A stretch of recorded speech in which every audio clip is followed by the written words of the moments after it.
Thank you, Edgar, and a very good afternoon to all of you tuned into the Interface show today. It's a bright day. It's been having a lot of rather off-season heavy rains in Kampala and the surroundings, and it seems in a large part of the country, a show of the climate change is with us. Most welcome. I hope you've had a good week. It's been a rather difficult week for us, as you may have indeed noticed in the opening of this show. The play of that iconic song, Toka Kwa Barabara, which is an old-time song, sung more than 10 years ago, but still quite catchy. And the singer was laid to rest this week. It's been a sad week to that extent for most of us. So I really continue to express our deep felt sympathy to all the friends, and there were very, very many friends of Adam Mulwana, certainly to the family and to the relatives, and all those who care for the struggle that we continue to pursue in this country, which Adam Mulwana was a part of. Yeah, what it means is that he leaves the gap for us. I hope you haven't had an equally difficult week, and those who have had trouble over the week, my sympathies to all of you, and those that have had some celebrations, and I know quite a number of friends who have had birthdays and other celebrations. I join you in that celebration. Of course, yesterday was the other day when we were burying Adam. It was Valentine's Day, and I know that many people were having a celebration of love. And so, yeah, it was a mixed bag of a week. Welcome to this week's Intershow. And I must apologize for my absence. In the last 2 weeks, I've been traveling abroad on and off, and was not able to be at the Interface show. So many things to talk about today, including those that would have been possibly talked about in the last week. Thank you for tuning in, and welcome to this week's edition. Thank you. Before we leave the issue of Adam Mulwana, it's not very common today to find artists or people who use their art to advocate for a certain cause. Doctor, this gentleman has used his art to advocate for a cause, and this song has been there for more than 10 years, but you still feel those tingling sensations every time you listen to that song. What did that song really mean to you as an individual and to the entire struggle for the Forum for Democratic Change at the time? Well, you are quite right. Most artists are, of course, highly commercial. They use the art, which is fine. I mean, it's everybody survives from a talent that God gives them. Yes. And so do the artists. So it's understandable that indeed they will play for the market. Where the market demands is where they will be playing. And a lot of artists to that extent are attracted to play love songs, and because love is the most marketable thing. But Mulwana, in that regard, was very different, because I never approached him. He took it on himself to say, I want to compose something about the situation in our country. And I want to support a campaign. It was his own initiative. And by the time he came to me, he had already composed that song. So I listened to it, and he asked was, what can we include in it? How can we improve it with messages?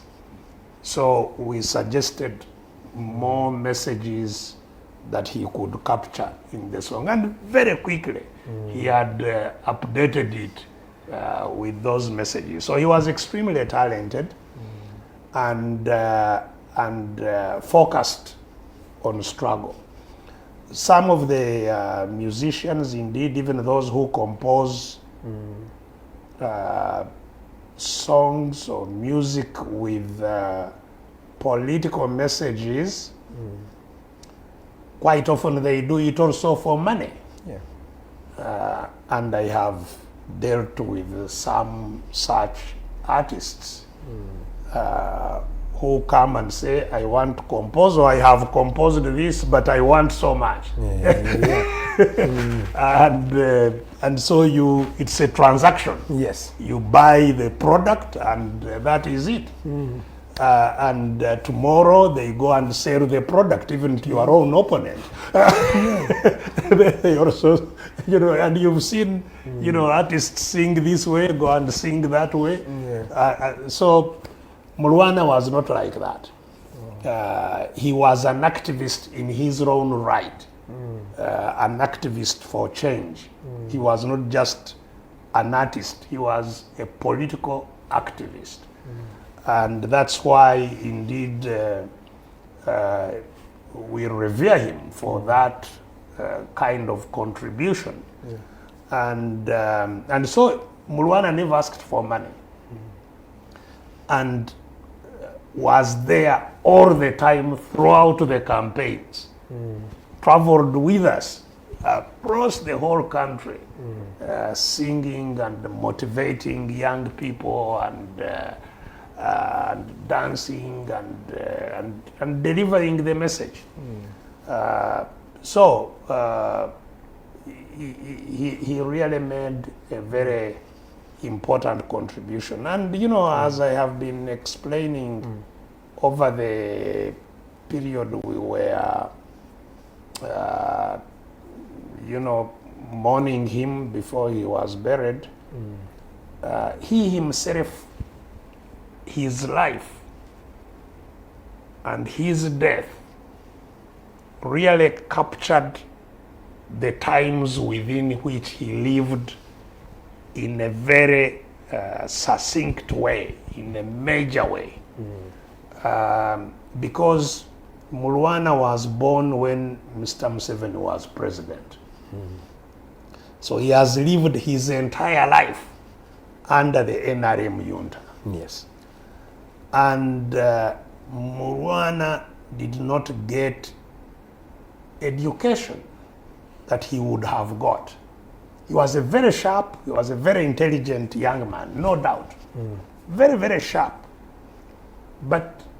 And he could have, therefore, studied and gone to university and became an intellectual of any kind, as all young people aspire to. He didn't have that opportunity because his country betrayed him, couldn't educate him. A country led by a Mr. Museveni who was educated by colonialists, people who were not, who had captured the country, were foreigners, had captured the country, but created an opportunity that educated somebody that cannot educate the next generation. That is one thing that Mulwana's life really captures, born under the leadership of somebody who came from a very poor background, but was afforded education because of the public school system that was there. The public school system has died. There is now a private school system that is very expensive and unavailable for most Ugandans. And especially if you go to higher education, of course, as they say, you may go to some of these UPE, USE schools, but that's where it stops. Yes. You know, to filter from there and go to the university is next to impossible, you know. And but even there, even within those schools, you know, they talk about being free, but there is a lot of demands for parents even there. So that is one thing that is captured Yes, sir. in Mulwana's life. Secondly, is the environment that undercuts producers in which he has grown. Producers are undercut. How so? So he produced all these songs is a lot of property that he produced, but benefited hardly anything from it.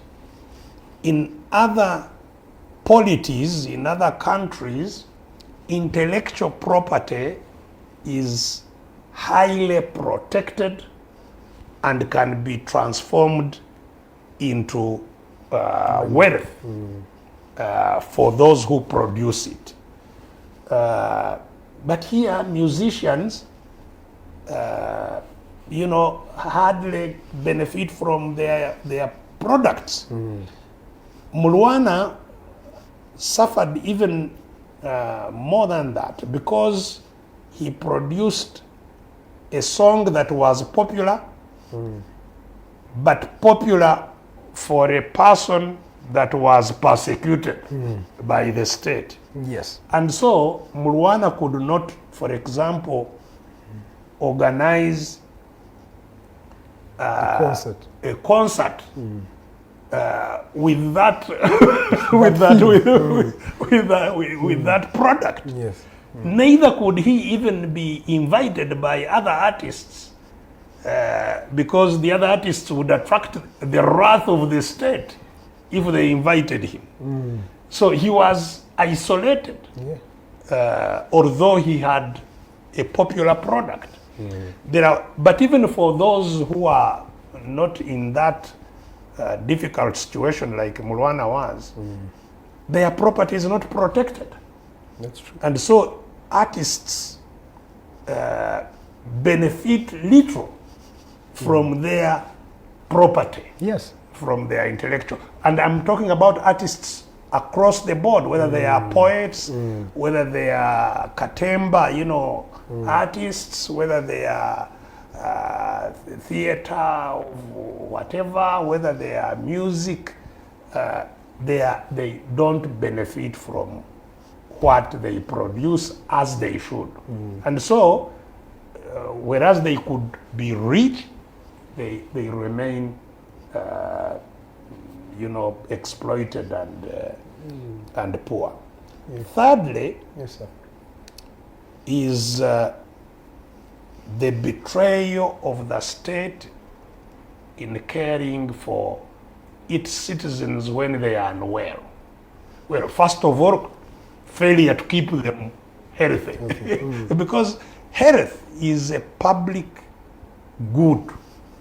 Health cannot be maintained on an individual basis. You need a public health system to maintain everybody's health.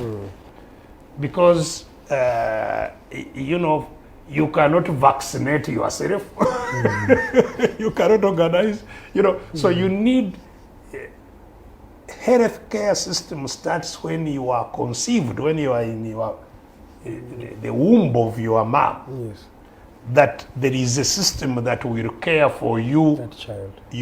in your unborn situation, that you are examined regularly, monitored, cared for, seen whether the mom is having good nutrition and so on. so that she can produce you in a healthy form, that then the healthcare system takes you up as soon as you are delivered and monitors you until you die to make sure that you live your life in a healthy way.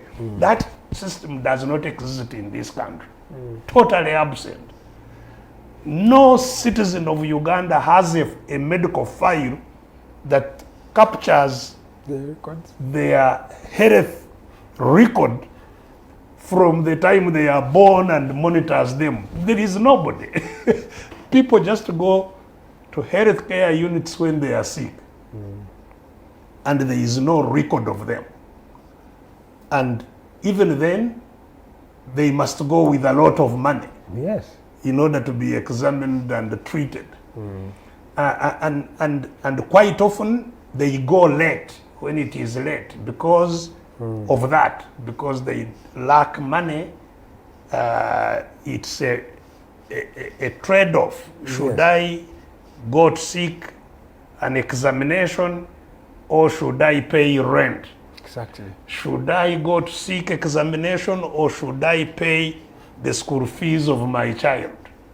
Should I go to seek medical examination or should I buy food? Those are the hard options that citizens have. And so by the time they actually go to healthcare centers, Yes. they are already in a very difficult situation. And that is really what happened to Adam, that he became unwell and did not get professional, high-level care for quite some time. And I think things continued to be to deteriorate in that regard. And of course, it is in that third area that we have also seen his sickness and death politicized in a very interesting way, because you find some people who are mainly related with the junta that should have created a healthcare system for us. But you find the junta activists and propagandists now turning the blame On you. on Mulwana's friends or colleagues for not looking after after him, whereas it is a public good that we are all denied. You see, the country should fight to have a public health care system. So part of the reason indeed Mulwana, I believe, chose to fight, part of the message in the Toka Kwa Barabara song is about the absence of a health care system that we should fight for. Miaka 25 watu wanalia, people are crying for health care. Yes. People are crying because of poverty, wanalia umaskini. You know, that is the message he was fighting for, the absence of health care. And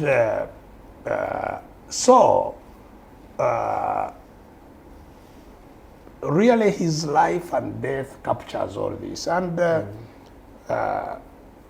of course, there was also a bit of a misfortune indeed that in my personal relationship with him, we became quite unwell around the same time.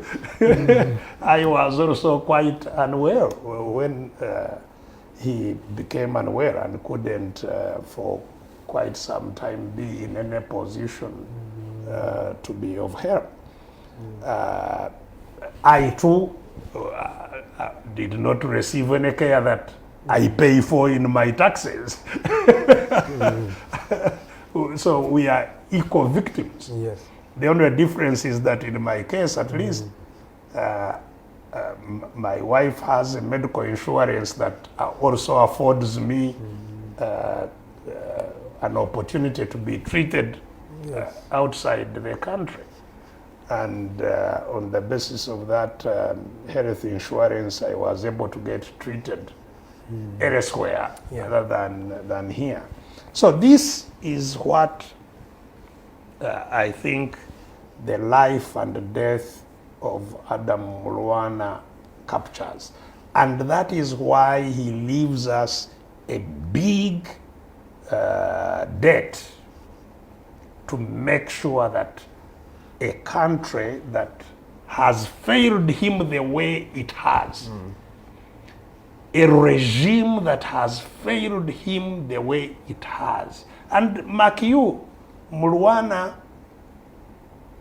was an orphan. His father died in 1983 in Luwero. You know, the irony. Yes, you know, his father's death is part of the sacrifices that brought this regime into power. Yes. A regime that has betrayed him to that extent, not offered education, not cared for his product, which he, in very difficult circumstances, produced so that his product can benefit him, not offered health care to him that eventually is indeed betrayed to his death. Yeah. So he leaves that burden of debt to all Ugandans to make sure that really we create a new Uganda.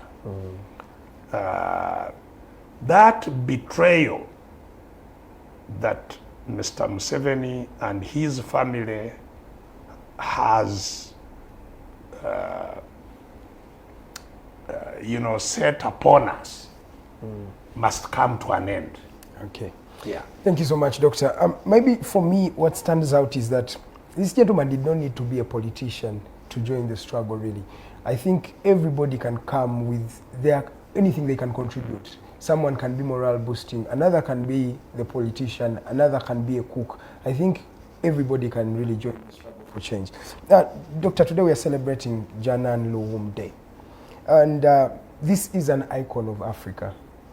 Who was best here in Uganda, who stood against something many people did not have the guts to stand against. And he would have been able to run away, he would have been able to not participate, but he was willing to lose his life for a betterment of Uganda.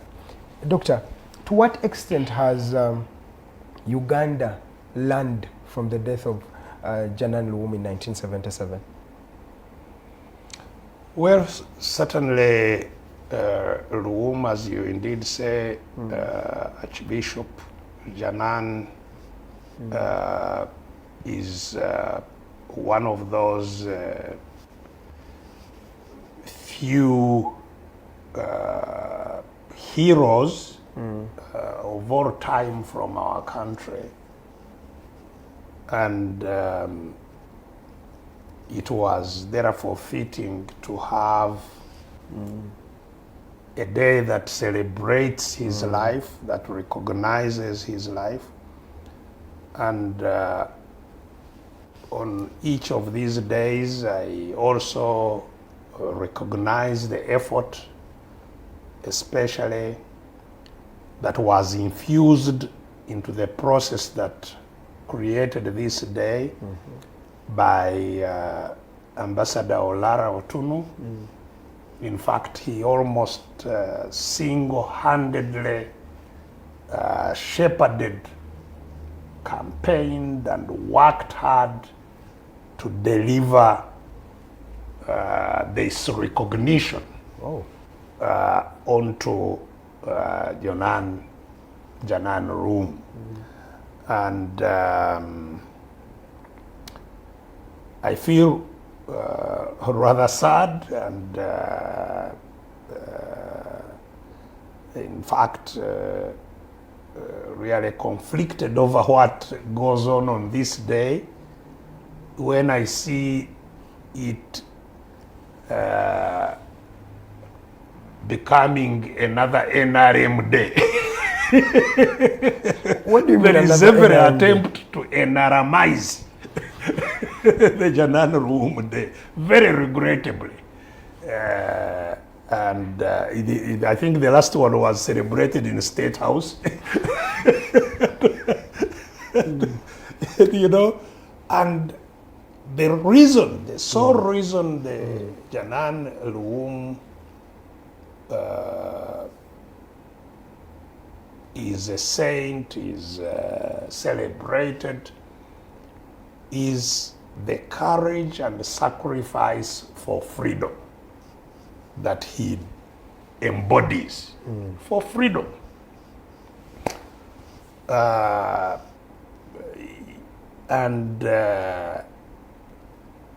That is, you can't talk about freedom and then NRM junta in the same sentence. You know, because you know, when we are talking about people, forced disappearances like happened at the time of the death of Janaru.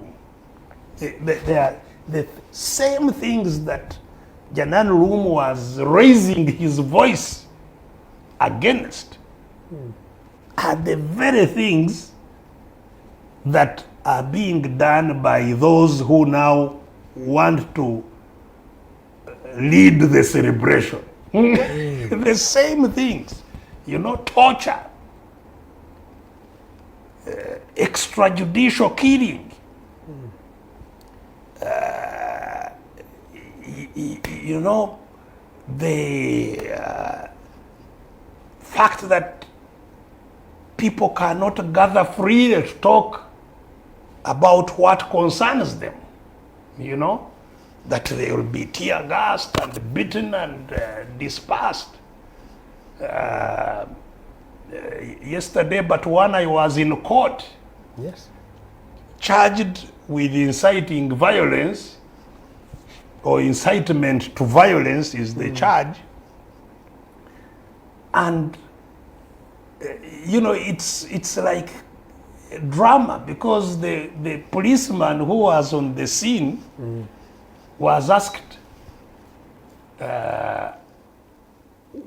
what was happening at the scene from which I was arrested, and he said the population, there were many people who were very happy and and you know, were cheering. So why would you arrest somebody talking to people who are cheering, who are happy, and you charge him to him? And they asked him, so was anybody ever injured? He said, no. So the question, that is the junta that is associating itself with Janan Room, who fought that such a things don't happen. You see? Yes, it's a contradiction in terms. The idea is that the Ugandans who have faced terrible regimes have a cause to celebrate the life of Janan Room. Because he sacrificed his life for the freedom of others. But among those sacrifices was that we shouldn't have a junta like we have today, that is also killing people, torturing people, maiming people, you know, depriving people of freedom to organize and freely talk, and you know, that in other words, he sacrificed his life so that we should not have anything like NRM. Are you trying to say NRM is worse than government? I don't want to go into the league of comparing evils. I am just saying it is evil, no doubt. And I don't think anybody can separate NRM really from evil. NRM today, I was NRM, you know? Yes. And so I say these words with a lot of heaviness in my heart. because I sacrificed also to bring NRM to power. Yes, we did. But the NRM that has become evil, the NRM that is torturing me, you know. So all I am saying is that Loum should not stand on the same pedestal with the evil he died challenging. You know, it's a desecration, you know. There is a desecration of the Loum portrait by NRM. And I think this should really be condemned. Should be, yes, and I think there should be a protest not to have the Loum legacy smeared by by, you know, people doing the same things he died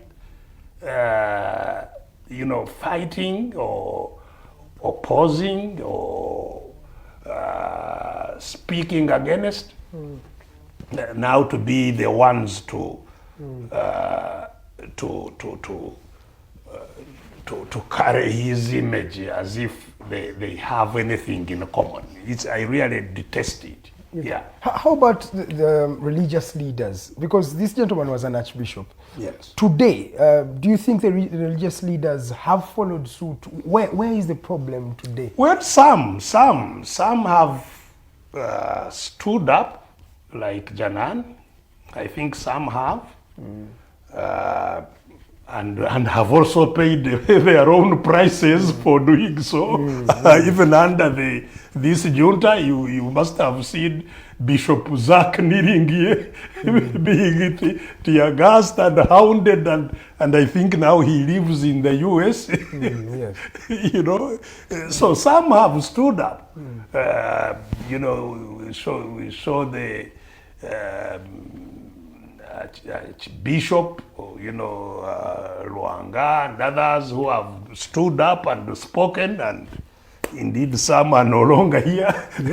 So, yes, some have stood up. But also, having said that, there is absolutely no doubt that many have betrayed their calling. Because you see, the calling of service to God is a very special calling. You must separate yourself and provide the leadership along that path that leads to God. Yes. You know, and one of the requirements of that calling is to become a voice of those who can't speak. You must be a voice for the voiceless. You must be willing to stand up where others fear, to speak for them, to cover them when they are being terrorized. You must be, frankly, the greatest majority of our religious leaders today and then, even in the times of Loum, have betrayed that calling. You know, that is a matter of fact. In fact, the greatest majority, and it's not, you know, danger is, it's dangerous to do what Loum did. Yes. And so I am not judgmental, but the fact is that they have betrayed. You know, it's like Saint Peter, you know. Jesus said, "You will deny me," and he did. I don't know that man. when the trouble, when would you really blame him? No, this is why I'm saying I'm not judgmental, but the fact is that they betray their calling. That fact too must be made clear. You know, Yes. they choose the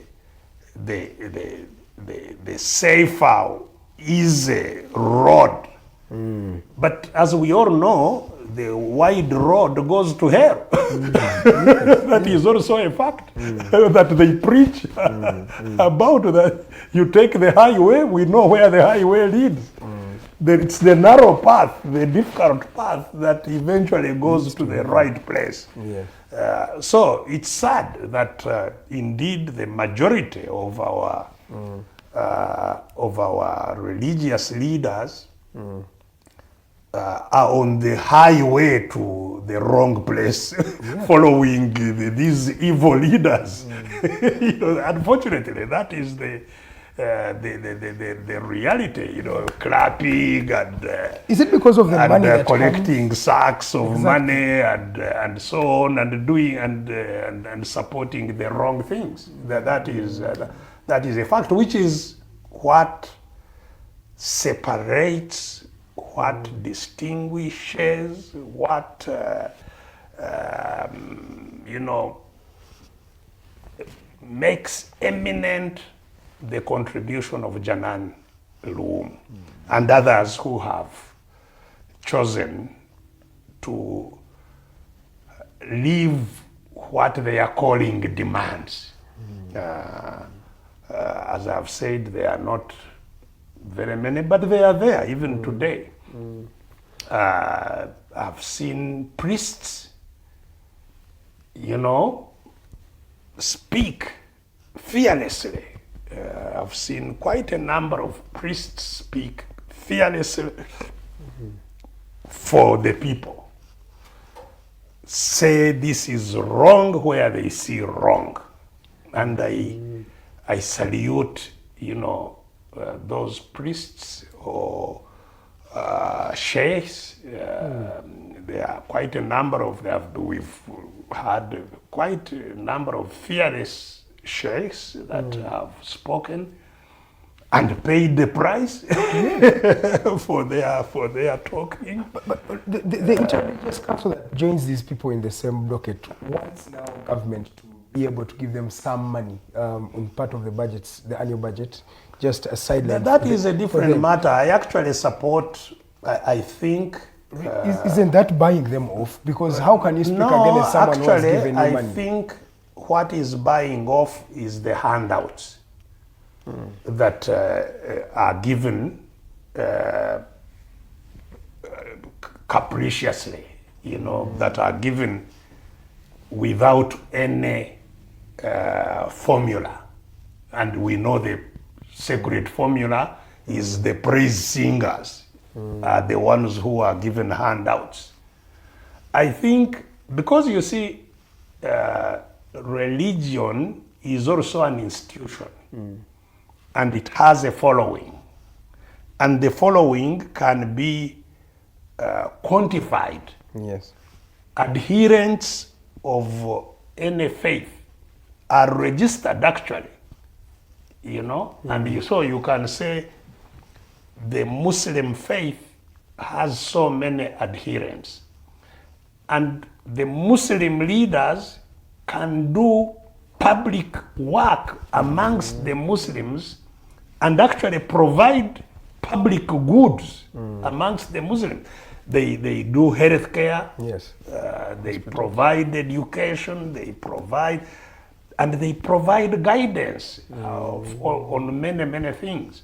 So I think it is right for the public through the consolidated fund to support their work officially, to say, okay, we budget, just like now there is public support for political parties.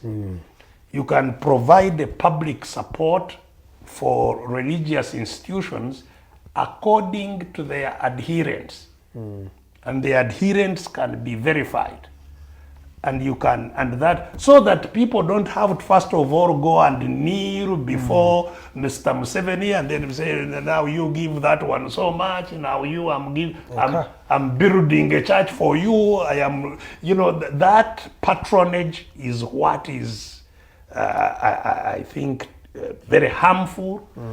And I don't think that Mr. Museveni should have billions to donate.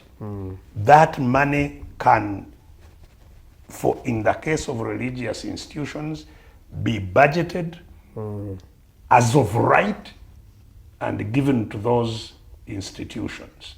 Okay. 45 minutes past 12 p.m. I have many messages coming through. I'll be reading them in the second hour. Besigye Joram, you are here. Brian Kakumba, you are here. I'm seeing Kakwenza Rukirabaseja. We have Robert Mayanja watching. All of you continue sending in those messages and comments. I'll be reading them subsequently as we continue with the program. Before we go for the break, I wanted us to first start on the issue of the education sector. Yesterday, the UCE results were released. Over 360,000 candidates were participated, and at least 90% of these candidates passed. I cannot use the word excelled, but I can use the word passed. Before even delving into the primary living examinations too that were released recently, Doctor, what do you think of first the UCE results that were released, but generally this concept of the education system that we have today? Where are we going? Is there something that is critical that you can highlight and say the education is successful in this way, or we need to improve here? Well, my views on this subject. And just to add on that, in the release of the UCE examinations, the First Lady and Minister for Education reiterated that we should increase the budget for the UPE and Uganda secondary schools. Maybe let's start from there. Yeah, my views about this matter are well known, and I have talked about the absence of support for education in this country repeatedly, and really frustrated that the country is silent as education dies. I think we will never be forgiven. The generations that are alive today will never be forgiven for killing education, because that's what we have done. While talking about Mulwana, I pointed out to you that in these 40 years of Mr. Museveni, we have seen the destruction of the education system that educated him. That Mr. Museveni could gain education from public schools and has superintended over the destruction of public schools. That's what he has done. You privatize the economy. You see, education is a public good. It's not a private thing. It's a public good. And yes, you can privatize traders and factories. Education, I beg your pardon, is a public good. And I have talked about and presented on this program how countries in the world fund education. You know? You see, the strength of any country resides in the knowledge that resides in that country. That's what determines the strength of any country. Knowledge or otherwise. Today, Africa, forget about Uganda alone, Africa has an existential danger because of the absence of knowledge. Knowledge, the knowledge gap between Africa and other countries. And so the building of knowledge cannot be left just to parents. That if a parent has no interest or ability to build knowledge in their children, that is the end of it, they are condemned. Because intelligence is God-given. And it will reside anywhere, whether your parents are gifted to have ability to educate you or not. It is that potential that every country must capture and develop. That's why education must be a public good. When Mr. Museveni was growing up, there were also some private schools for those who failed to access government schools. Oh. Yes, the leftovers. So private was for the leftovers? Absolutely. They would go and be cared for in the private schools.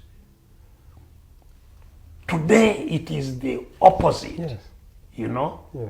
And that is what is the biggest crime, I think, that the NRM junta has done for this country, you know. And, you know, I've told you that what is budgeted to support a child in our primary and the most important element of education is at the lowest level, where you build the foundation. Yes. We provide a capitation of $3 per child. $3 per year per child. $3. 10,000 shillings. In fact, it's less than $1 is now 3,800 shillings. So $3 is now close to 12,000 shillings. We pay 10,000 shillings per child per year. That means every term is about 3,000. And there's a private school charging 4 million for that child. Yes. Even that is not, should not. So and they're all growing in the same future. I have compared this. You see, in the developed world, Yes, sir. a child is provided between, you know, $7,000 and about $40,000, depending on the different countries' abilities. Per child. So you are comparing a child in whom you are investing $3 to compete with a child in whom they are investing a minimum of $7,000. And you think you will compete. It's nonsense. You know, I've seen on social media somebody was comparing what they do in primary school. In the one school, they have equipment, they are learning how to make all kinds of things. Every kid has a table with equipment and so on. And in our schools, they were a teacher teaching them, I don't know to repeat. It's a joke that we are engaged in. Yes. And my anger is not towards Mr. Museveni and his junta, Yes, because their mission, anybody who cares to know their mission will know that they are working well on their own mission. My anger goes to the parents of these kids that are being condemned. My anger goes to all these citizens who are sitting around as the death of their society is going on. So you have Mrs. Museveni, who is the Minister of Education, you know, and with all due respect, you know, she is a symbol of the absence of, I think, because she got her education degree fraudulently itself. Everybody knows that. You know, to have an education, to have a degree in education, The most important thing is to do in that process is to have experience in teaching so that you know what it takes to provide information to kids and for kids to get it. Yes. What they call practical, you know, the teaching practice. How do you get a degree when you have never done any teaching practice anywhere? That you have been given lessons in a state house and you go to graduate as a teacher. It's wrong. And Makerere should be ashamed of itself for producing Mrs. Museveni and giving her a degree of Makerere University, where I got my own degree. You are abusing me. I'm sorry. Because the standards must be kept regardless of the station of somebody in society. The standard of education must be maintained. So, somebody who gets an education degree fraudulently is the Minister of Education. That's where it starts, you know? Yes, sir. And I hear she doesn't even go to Parliament to account. Parliament has to go to her in State House if it wants her. She has 2 offices. So. Yeah, but does she come? You see, public accountability is through Parliament. You must go to Parliament, which is public. It's like a court where me, a citizen, can also go and hear what is going on. She has not sat in Parliament for the last 3 years. She has never been to Parliament. Yet she's the Minister of Education. So she doesn't account to Ugandans. She sits in the State House releasing results, and that is a function, you know, and media releasing. That is not an important thing. Results can be released whether the minister is there or not, you know. But there are more important things that should be taken care of, that are not being taken care of. People are talking about the fees structure. Yes. And there have been demands and so on in Parliament, nowhere to be seen. Doctor, the junior minister, her junior minister, is one of the biggest private school owners, is the junior minister.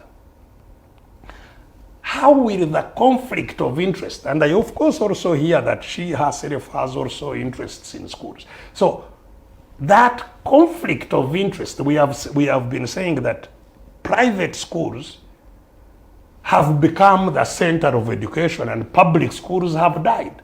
So if you are the biggest private school owner, how will you take interest in the public schools you are supposed to oversee? Maybe some professionals or the best and relevant professionals come from a certain region. Do you believe in this, or what do you think about this conspiracy theory? Well, you see, I don't know a lot about what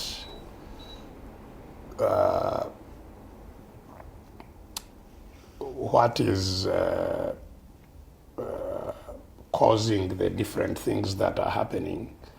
But what is not in doubt, I think, is that over the last nearly 40 years, Mr. Museveni and his family have been building some kind of an apartheid system.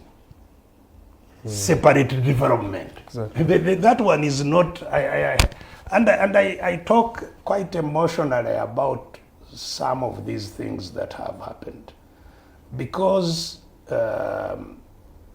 you know, the reason you have, and he, you know, he talks very freely about it. He says, you know, we are making UPE for those who have for the, you know, for the lowest people. They are the ones we are making this education for. You know, people who are who have no choice. You know, that's where it's the dumping ground for them. And you know, it's fundamentally wrong. The other time we were here, I was telling you about the preferential education that was in that Kanyariero school. Yes, Kanyariero. You know, where they fund, where, you know, the $3 per yard does not apply. Yet they get the money from the same pocket as the others who get $3. So they use public money to provide a different type of education for some people, including in, you know, secondary schools like Ntare, where Mr. Museveni studied. It's a public school. It was built by our money. It is still funded by the state. But to go to Ntare school, you must pay something like close to 3 million a term. In other words, it has been now set aside for privileged. A Museveni of those days cannot go to Ntare where he went today. He has made it exclusive for the rest of his type to go there. You know, this is the shameful thing that has happened in education. And it's not just education. They have created the country, an apartheid system in the country. Healthcare, you know, ordinary people will, you know, go to the government institutions to die. This is why I was in all my campaigns calling it, you know, death centers. They are not health centers, they are death centers. You go there knowing you are going, you have no option. Where else can I go? Let me go to the death center, die there. You know? Because where else you could get some slightly better health care is unaffordable. So even in the government, the very government institutions, you know, I have again talked here about the experience I personally faced when I took a patient to Mulago. And they had to write everything she had to buy in order to be operated on. Yes. Including gowns for theater for the doctors. The patient in Mulago has to buy. And they write, I have a list, and we bought. Yes. I have a list of everything, including this, the thread, the stitches, the suture material, which they will use to stitch the wounds. The patient has to provide before the patient can be taken to theater. So if they don't have money, that one is dead. This is in the National Referral Hospital. So when we talk about education, I am very, very emotional because I grew up when both my parents had died. My district, then KIZZA, KIZZA district, gave me a bursary because orphans were given bursaries by the district. My district gave me a bursary that would pay all my fees for secondary school. Everything paid for by the district. And of course it was even then not, you know, so much as it is. I can't remember what the school fees that time in secondary school was, because the shilling of then and now have no relevance, you know. But it was in, I think the school fees was possibly in hundreds.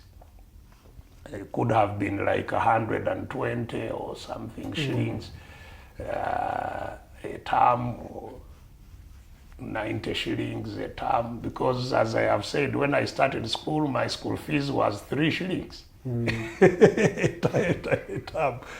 So you know,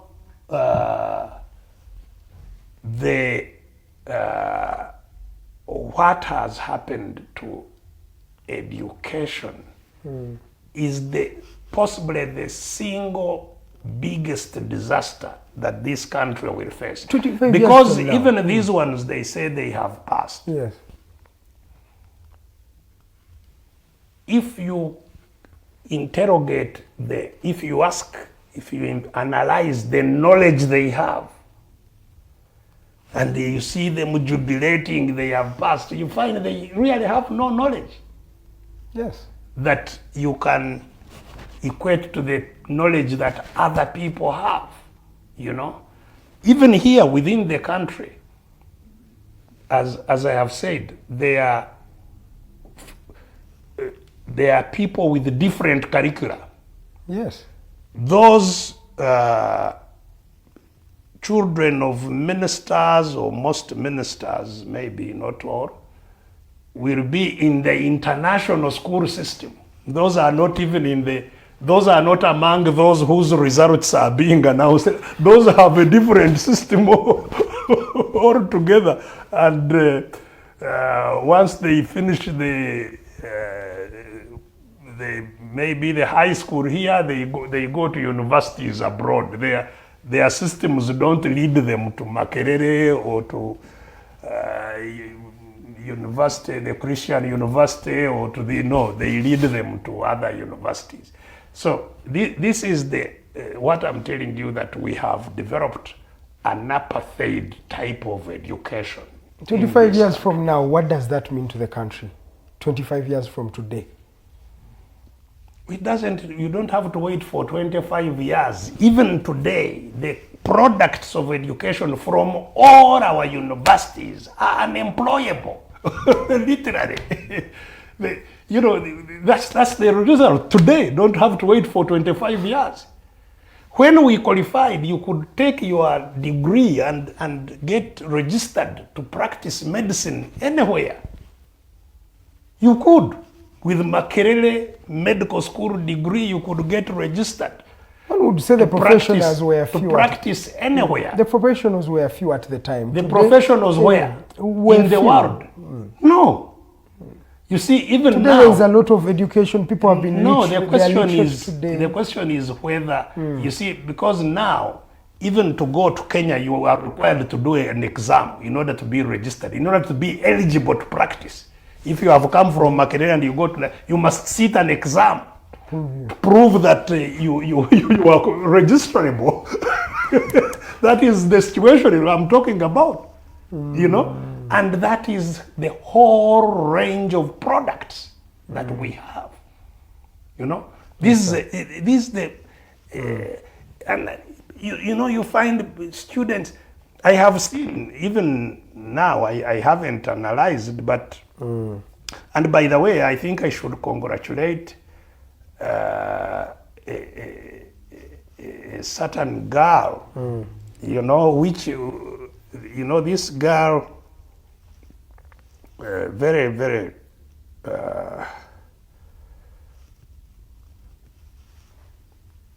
there is a girl called Gloria Ejang. This is a girl who did primary school in some remote primary school in Otuke, and got 4 points. Wow. And she got eventually a scholarship from some people and went to secondary school. She has got 8 in 8, but she got 2 in English.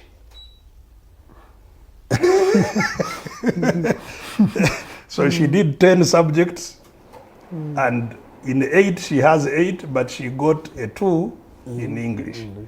And I was wondering, why? So she has 1 in mathematics, 1 in physics, 1 in chemistry, 1 in all this, but 2 in English. And I've been looking at the school, the schools of other. You see girls who are getting, or boys who are getting 1, 1, 1, 5 in English. 1, 1, 1, 6 in English. So and it is so even just communication. You know, you see a write-up from our students, and I'm not saying English is anything special, but it's a medium of communication. You know, that's how you express yourself, you interact with others, you do, you know, if we had Kiswahili, if we were training people in Kiswahili, that would be a great thing. Yeah. And you would have to speak a good Kiswahili to communicate and express yourself and market yourself and do. And you know, it used to be compulsory to pass English in order to advance. Yes. Of course, maybe because of the colonial, but also because it's critical to have the ability to communicate effectively. It seems English is one of those that has now clearly receded, because when you talk to people coming out of the university and you assess their English, it's really worrying. It's really worrying. Doctor, there is a question here from a gentleman called Kwehayo Vernon. He says, Doctor, please talk about Uganda's universities versus Council of Higher Education in relation to the expired degrees since you are in the education sector. Who is to blame the expired courses these days that people are studying? Well, it is, you see, it is a dysfunctional system. The system of education, which I have talked about, is simply dysfunctional. And it will not change. This is what I've been saying, you know, that we really must have a grand reset for the country to start picking up and moving in a coordinated and systematic way. There is dysfunctionality at every level, whether it is at the, they call it Center for Higher Education. What do they call that? National Council for Higher Education. National Council for Higher Education. There is dysfunctionality. At the ministry level, the entire policy making level, there is dysfunctionality. At the local administration level, in the district councils, there is dysfunctionality.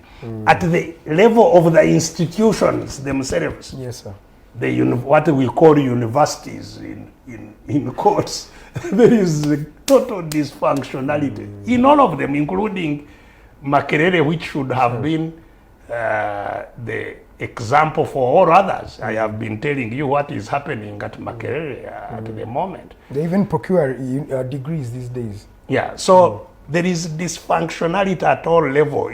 It does not make sense to try and assign responsibility for one of the problems that bedevils the system. The whole system, and it's not just education, it's not just health, which I referred to, it is in the whole system of governance. It's because the focus of the junta led by the Museveni family is not public goods. It's not the public good. It is building a private good for themselves and actually crippling all others so that they may not challenge it. That is, so even the killing of education, the killing of business, the impoverishment, I have been saying, is structural. It's deliberate. And that is worrying. We just have to overhaul the whole lot and build state systems afresh. So these inefficiencies actually help in some people, whereas some people think that it's just an inefficiency, but it's actually deliberate in nature, as said by Dr. Besigye. Gerard Tuhame says, as said by Dr., when top government officials are in private schools, are in the private schools business like Jesse Muyingo, then there has to be a conflict of interest, meaning regularized schools can't perform. Chris Kapira said High should be investigated. The minister and owner of the schools could be cheating exams. Maybe that is your opinion. Asingwire Pass says Jesus Christ was a matter, as well as Jonah Lumu, and many more matters. Unless we solve political question, otherwise we shall have laws like that of Egypt during the time when of Pharaoh's parliament to kill boys born of Jewish origin. It became law. You recall the parliament of Herod's despotism. The law was passed to kill boys of 2 years and below. It's high time we woken up and defy such laws.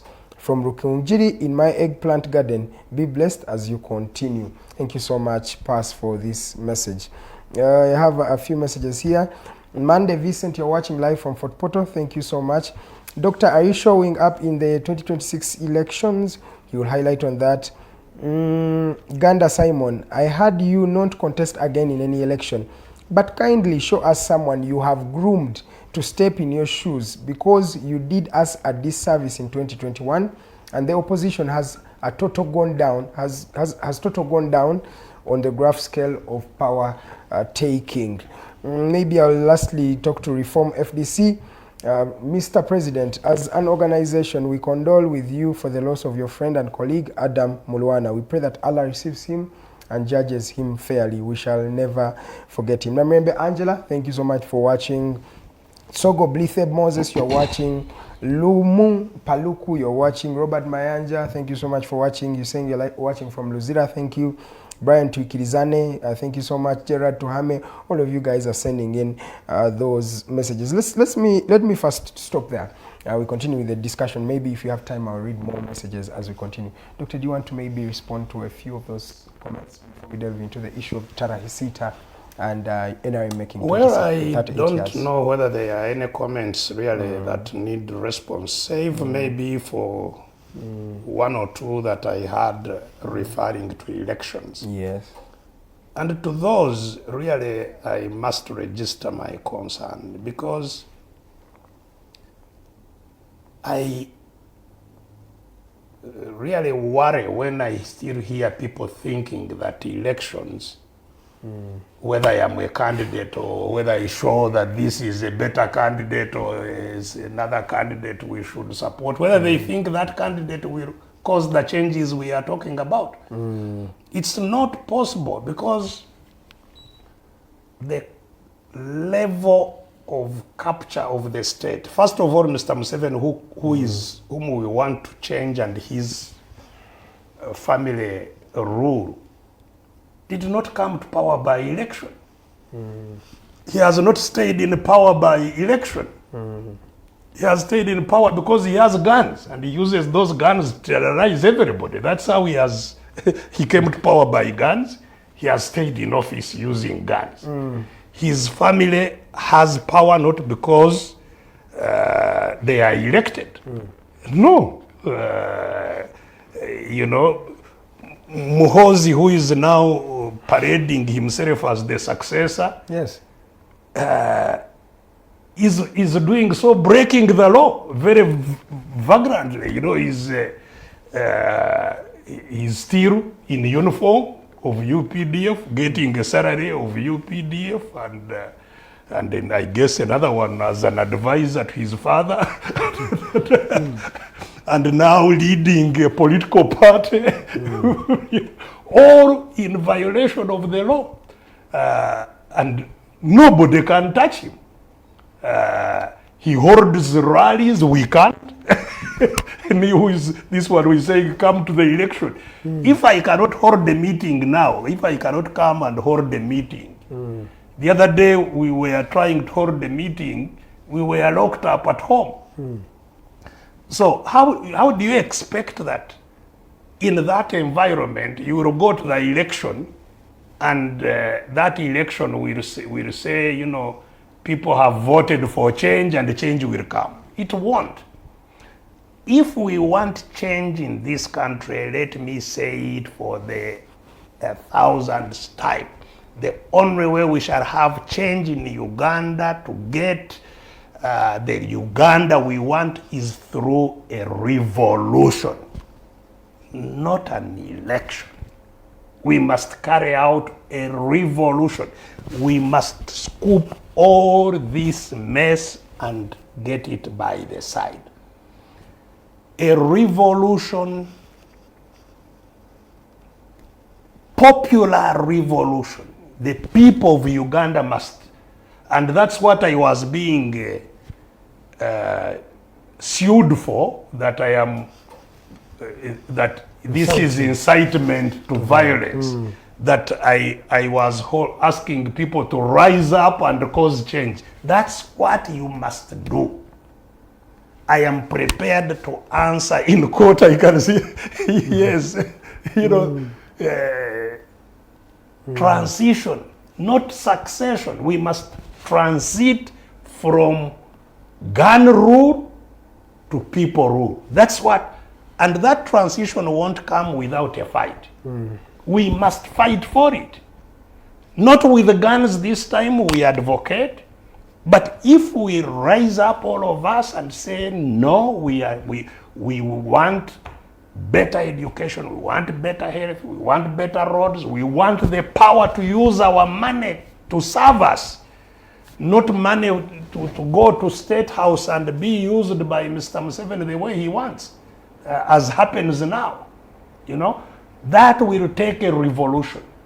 So, I am not coming to you to seek your vote, because you have no vote. You don't have power to choose. That vote is not a piece of paper they give you. Vote is your voice and effect of it. You don't have it. So I'm coming to you to ask you to organize and we carry out a revolution in this country. That's the bottom line. We must have a revolution. And the earlier, the better. Because if we don't act in a timely way, we will become weaker and weaker from all these machinations of lack of knowledge, lack of health, lack of money. We will become weak and weak until we are no longer able to liberate ourselves. And that's how societies become extinct. We shall become extinct, because even now people are dying everywhere in the banana plantations. There are burials even today of people who shouldn't have died, who just were betrayed by the absence of public health care.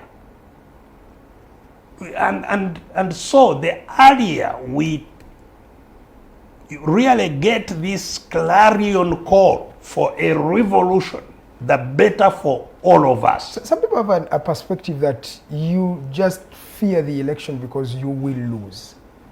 And especially at a time like this when Mr. Muhoozi has also garnered support of people who are willing to go. Well, if I fear because I will lose, at least I have company in Mr. Museveni. Because that's what he must have feared. Why didn't he come to power through an election? If I fear the election because I will lose, it means he feared because he would lose. And I have no problem with that, you see. If there is anybody who cannot see the military that goes out in the election, because that's not what should be there. There was an election in Kenya. Did anybody see guns on the streets? You know? The amount of money that is poured out of our money that is brought out to buy people, to do what, you know, all this, the fact that indeed we cannot hold meetings, is that because I fear to talk to the people? The fact that I can only talk on digital, but when I go to hold a rally, I am tear gassed. Is that because I fear to go and hold a rally? So these are the realities. And I am simply making the clarion call for a revolution, especially to the young people. Me, I am about to become 70 years. The lifespan given by the Bible, that our years are 70. And I have First of all, I fought and won a war. Yes, you did. You definitely won a war. I am fighting another one. Definitely. You, the young people, who still have 50, 60 years to live here in hell. It is to you that I make the rallying call that you must save yourselves. I will do my bit in that process, and I have not sat down in spite of indeed being much older than you people. I am still fighting. Okay. But it is your duty, it is you who have to save yourselves so that you can have a decent education, so that you can have decent health, so that you can have good roads, so that you can have good water wherever, so that you can have good houses to live in, you know, that it is yourselves. You the people who are advocating for a change in this country, it looks like you are at a downward trend. DP, you can say, is now with the ruling No, government. the people advocating NUPs, for change is not parties. It is Ugandans. These are the caravans that The Ugandans people to carry believe in. out the revolution is not the parties. It is the population. This is why I called it a popular revolution. It's not a party revolution. It's a popular revolution. Whether you have a party or not, the thing is that you must organize for a revolution. Okay, Doctor. Let's delve into the issue of, lastly, as we finish up the show. UPDF celebrates, or we can say the government that took power in 1986 celebrates 38 years in power. And after they were celebrating Tarehe Sita, when we look at this UPDF, and not just UPDF, generally the security institutions of this country, do you think, what do you think about their independence today? Or have we evolved, have they grown to become national institutions that Ugandans can believe and confide in? You see, the trouble is that our people, first of all, I think are lazy, they don't read. I would invite, especially those who still have some claim to be NRM, to read what their leader Museveni said of the struggle that brought NRM to power, which led to the death of 500,000 people. You should read. He clearly said that the problem of Uganda, the most fundamental problem of Uganda is the politics. Not the economy, not the security, not the, it is the politics. It is when the politics go wrong, Yes. that the economy goes wrong, that the security goes wrong, that the services go wrong, that everything goes wrong following the politics going wrong. And so he said that we must solve the political question in order to solve all these problems. He has since said that the political question was solved by having a constitution of 1995. Absolutely not, because a constitution is a document. Constitution is not the politics. Constitution is just a document, like we had a document at independence. It did not solve the problem because this is not the first constitution. Even the one of 1995 is no longer there. It has been mutilated. So the problem is not documents. The problem starts with whether citizens are sovereign, whether the people of Uganda have all the power of Uganda, whether it is vested in them. That is the political question. The political question is not documents or anything. It's sovereignty is the political question. And the people of Uganda should debate whether they are sovereign, whether they indeed enjoy all the power? Are they sovereign? And I can demonstrate, leaving out no shade of doubt, that the sovereign in Uganda is Museveni. He hoards all power. He is the sovereign, and everything else. And because you see, institutions, systems of government serve the sovereign. Yes. That's why in places where you have monarchies, like in England, they say this is the royal parliament, Her Majesty's or His Majesty's royal parliament. It's a parliament to service the sovereign, because the king or the queen is the sovereign. And so all institutions serve the sovereign. And that is exactly what we have in Uganda. Of course, in those countries, they have a constitutional monarch. The power is not in the constitutional monarch, it's ceremonial. The power has, since they carried out revolutions, and power went to the people through their representatives in parliament.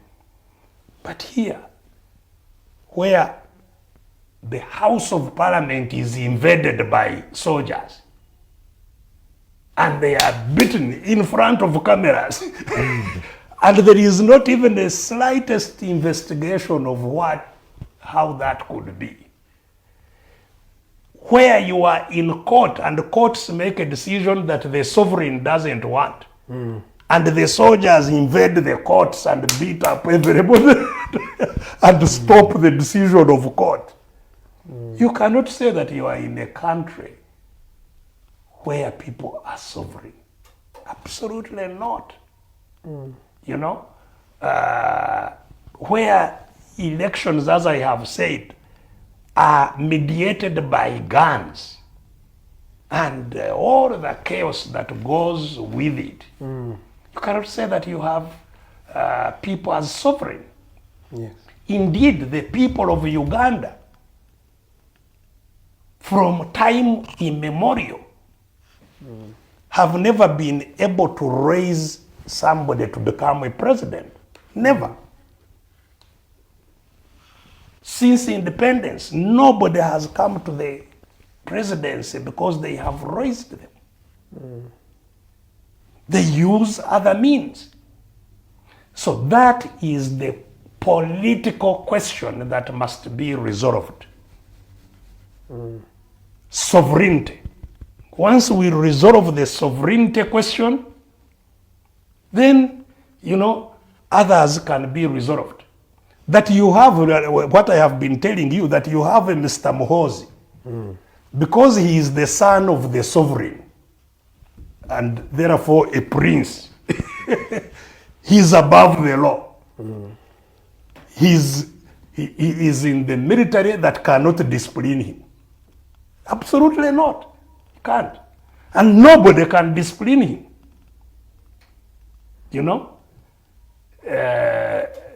The other time when he attacked Kenya, it was his father to apologize to Kenya. Sorry about my son who said all these things, And it's like we have no institutions, He couldn't be, because that violated the army code. But there is no army, because it is, it is His Royal Majesty's army. So it cannot, it is not the people, Uganda People's Defense Force. No, that is a total misnomer. What do you think about this? It is His Royal Majesty, His Royal Majesty Museveni's army. This Museveni's army. His Royal Majesty Museveni's police. And in this case is the absolute monarch, not a constitutional one. It's just absolute monarch.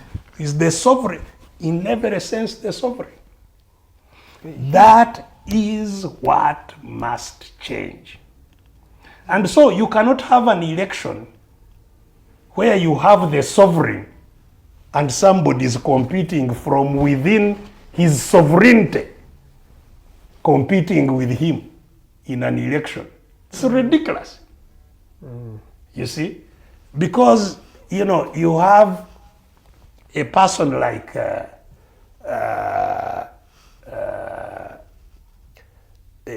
person like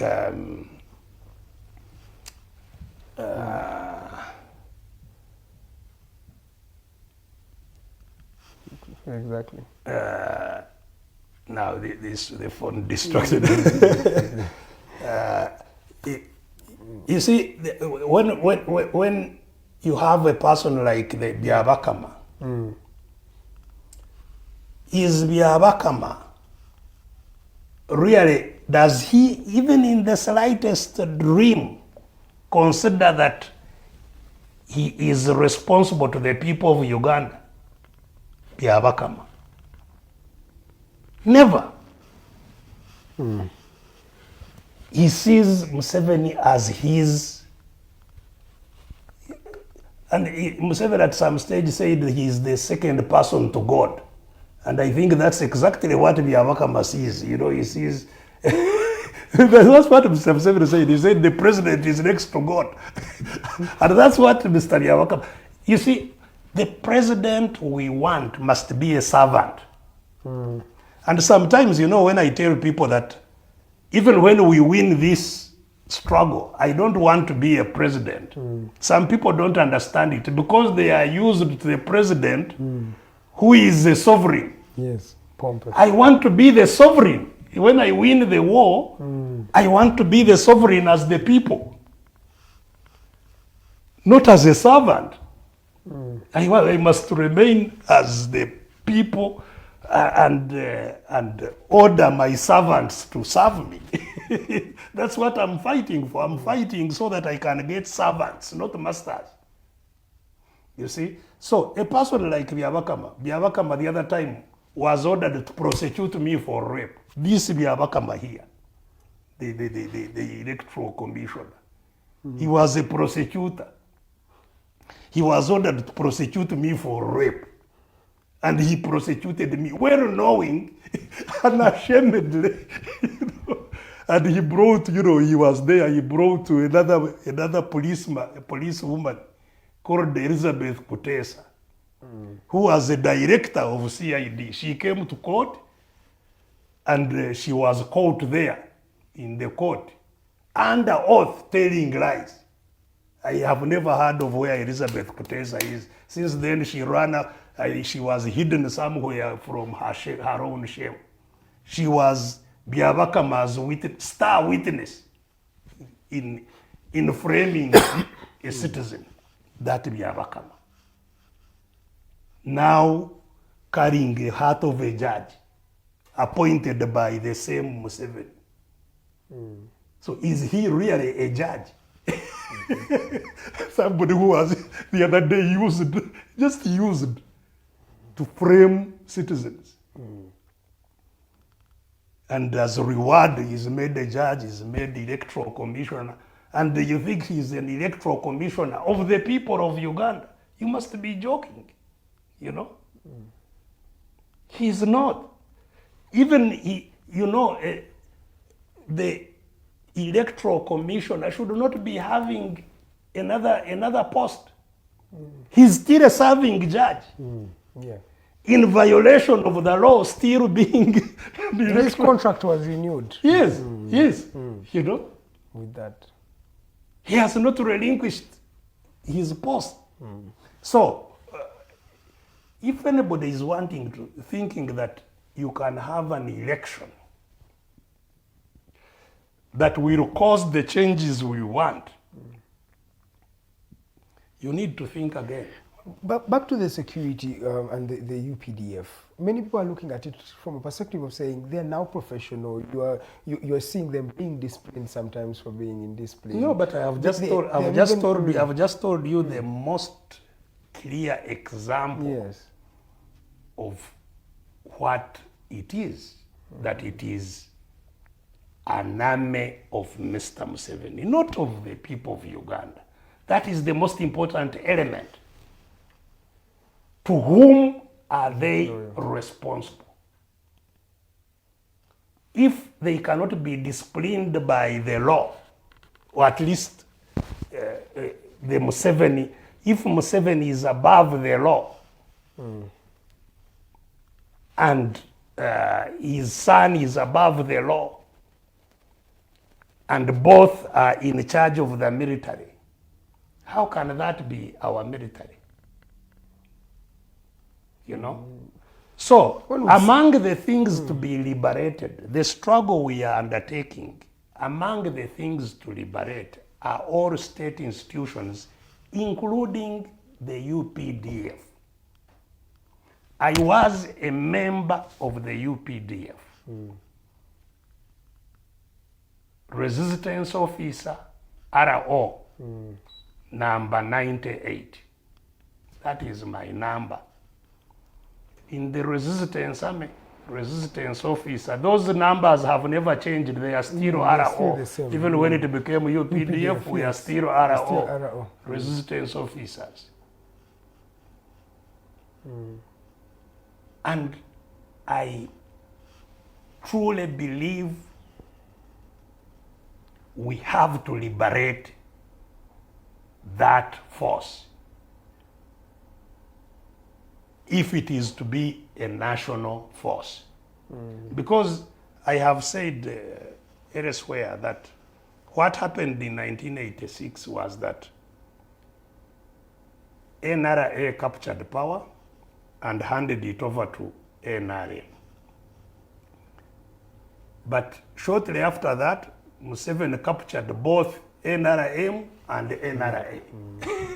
And that's why we are where we are. Because NRM was captured first, and NRA with it. So we have to liberate the UPDF. Those who believed in NRM have to liberate. There is no NRM party. There is nothing. There is nothing called NRM party. Is it okay for these men with guns to be the ones taking on the 10 years of constructing roads, constructing buildings, doing literally... Well, they have to serve the sovereign. What the master says, that's what they must do. They are now just servants of Mr. Museveni. This is what I'm telling you. Which is why... All that shows that there is a development from just men holding guns to be able to start doing things that are constructive. Though they are still holding the guns. They are the source of power of Mr. Museveni. It's a tool for his power. And he will deploy it anywhere.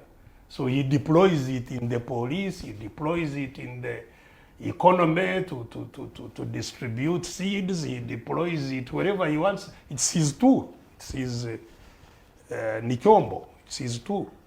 And that's what must be liberated. Okay. And that's why even my clarion call goes to all those serving there. They are citizens of this country. They swear by the Constitution. They must liberate the UPDF. We cannot have a UPDF in which there is a 4-star general that is above the law. And you are serving in the same force. And you can be tried, but the others who can't be tried. The members of the UPDF have a duty to liberate the UPDF, together with all of us. Yeah, that is really where things are. Okay, let me go through a few messages here. Jeremiah Muchibi, you are watching. Thank you so much for watching. I'll start with Okugenda Munyanja Kufuna Bugaga. Follow the light. Let's continue. Innocent Paide, Muhozi project is a diversion.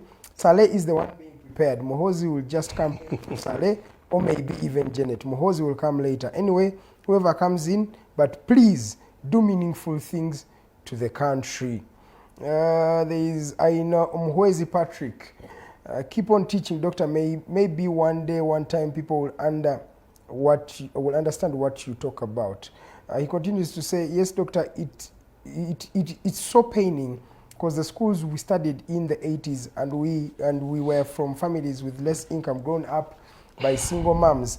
Now take our children take there our children, you must sweat plasma. Then Chris Kapida, no one can take power through elections. Kindly take in this bitter pill. He has many times explained other options. We have to change the other options. We have to change this evil regime. Let me see. Some of your messages are not loading. Just a minute. Okay. Yeah, you're still watching the Interface Show. We've come to the end of this particular program. Thank you, Doctor. This is Chris. Thank you, Dr. Besigye, for the mindset change advocacy from elections to a revolution in Uganda. People will soon conceive the revolution message, and we change our country for good. Enough is enough. Mozi Project is a diversion. You continue to say that. I think those are just a few of the messages. Let me see if I can find others right here. Yes, okay. Yes, we have Jasper Lahisi watching live from State House, Ruakavengo, Rukungiri Municipality. Long live People's President, long live all activists for change, long live for all freedom fighters. Comrades, let's join hands together this year and liberate ourselves from this dictatorial regime of Mr. Museveni. Enough is enough.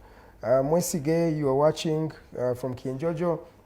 You say everyone, Alan Bohamizo, thank you so much for watching. Okay, I think you're just singing. Noman Tumuhim says Stella Nyanzi, Kakwenza, I can just see that you are watching here. All right, Doctor, as we come to the end of the show, what do you want Ugandans to understand, to take out, just from this day? You've mentioned it about Janan Luwum, but generally from the entire discussion we've had, what is that you think Ugandans should? Well, the urgency with which we need to act as a people to save ourselves, frankly, from the effects of the capture of Uganda by the Museveni family. There is a lot of urgency needed. It's not just that we keep on talking. Yes. We must act very, very quickly if we are to save the situation. It's like what they say when, you know, sometimes when there is lightning, you can have chicken heat and it starts flapping its wings.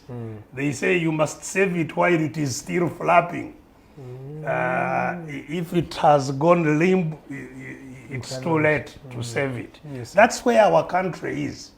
It's now really flapping. And if we don't save it in a timely way, I think it will be too late. This is why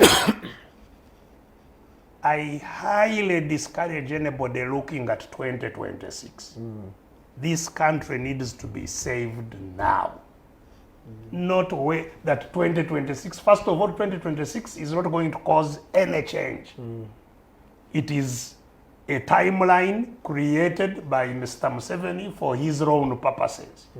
We must create our own timeline to save ourselves. Okay. And I would like that timeline to be ahead of 2026. Okay. I'm talking quietly with different people to really have our own roadmap that can free this country. Okay. Yes, they will attack some people, they may kill some of us, but the country will eventually be free. And certainly we shouldn't fear death. Everybody eventually will die. Instead of dying of malaria because you can't find treatment, you'd rather die trying to free yourself and get treatment. So, and especially as I have said a little while earlier, the biggest call I make to all of you is to the young people. I really fear for your future. And the